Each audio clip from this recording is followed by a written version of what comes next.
Hi guys, আসসালামু আলাইকুম। Welcome back to my channel. চলে এসেছি আবার একটা ব্র্যান্ড নিউ ব্লগ নিয়ে তোমাদের কাছে। আজকে হচ্ছে বিরিয়ানিওয়ালা ব্লগ। দো ভাত। চলো, এই দেখো বিরিয়ানিটা আলু দিয়ে মাখিয়েছি। এটা মাংস এইভাবে নিয়ে এরকম নিয়ে আর মুখের মধ্যে চালান করে দেবে। বিসমিল্লাহির রহমানির রহিম।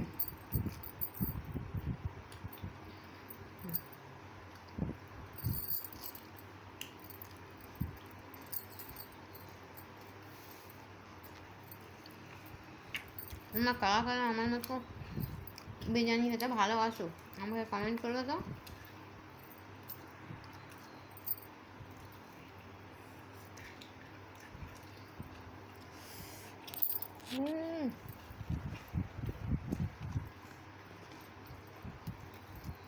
আসলে মিষ্টির আতরটা বেশি দিন বিরিয়ানিতে দেখবে মিষ্টি আতর বেশি দিলে না খাওয়া যায় না। আমার মাংসটা যেমন গলেছে, আলুটা দেখো, এই দেখো, দেখতে পাচ্ছ গলে গেছে।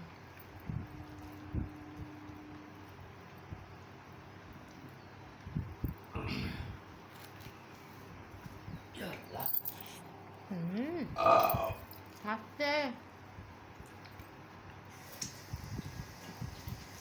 পেঁয়াজ, লঙ্কা, একটু টমেটো।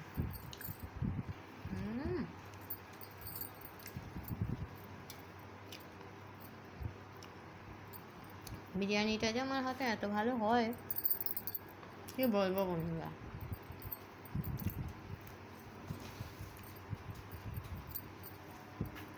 মাংসটাও খুব ভালো ছিল, আর রেওয়াজি মাংস ছিল, চিকনা ভর্তি। কদিনই রিচ প্রচণ্ড খাওয়া হয়েছে। দুদিন আমি সাদা ভাত রান্না করেছিলাম, ডাল রান্না করেছিলাম।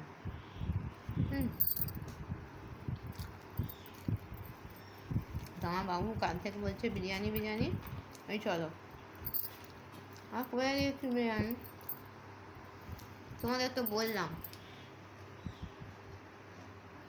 যে আমার বাবু যেখানে যাই থাক একটু আমার হাতের বিরিয়ানি খেতে ভালোবাসে।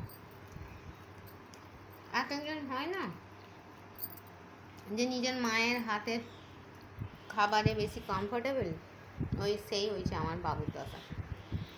এইভাবে বিরিয়ানিটা মুখের মধ্যে চালানা হম